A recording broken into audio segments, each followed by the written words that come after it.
They didn't have a celebrity culture in the 1860s like we do today. There was no television, no movies, no Twitter.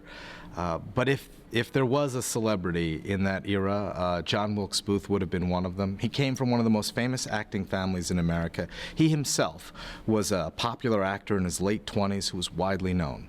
He was handsome, and he was important, and he had been in plays that the president himself had seen before. On Friday, April 14th, 1865, John Wilkes Booth was having what was a normal day for a celebrity like him. He began by meeting with his girlfriend, a woman who was probably his secret fiancée, and then he went to get a haircut. And then he came to the theater here to collect his mail, and while he was here that morning, he heard that there were plans for the president to show up that night at Our American Cousin, the play that was being featured. And he decided then that he was going to take his secret identity, the one that none of the people in the theaters like this one knew about, that he was a Confederate spy and a courier, and that he had been engaged in a conspiracy plot, first to kidnap the president, and now to kill him and other leaders of the government. He decided to set that plot into motion.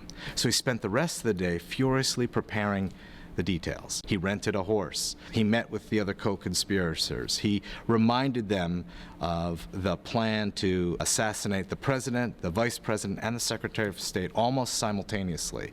He figured out that there would be a scene in the third act of the play where there would be a lot of laughter. It would happen about 10:15 at night.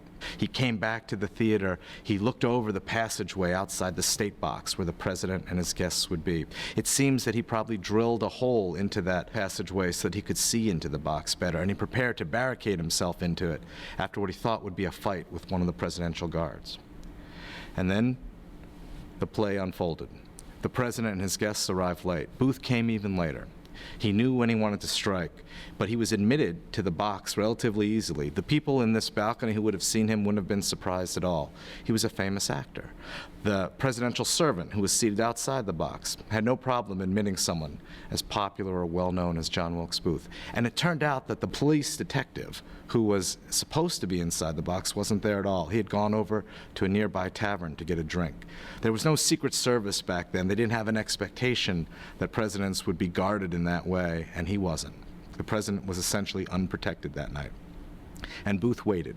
He waited until about 10:15, when Harry Hawk, that lone actor on the stage, delivered the line that led the audience out here to erupt in laughter. And then Booth stepped forward into the box with his single-shot Derringer, and he released a .44 caliber bullet into the president's head. Mary Lincoln screamed. There was a tussle with Henry Rathbone, the president's guest. Booth slashed Rathbone with his knife. Blood spurted everywhere. And then Booth leapt from the box about 11 feet to the stage, probably breaking his leg. Harry Hawk was frightened and fled, but people in the audience out here were confused. They didn't actually know what was going on.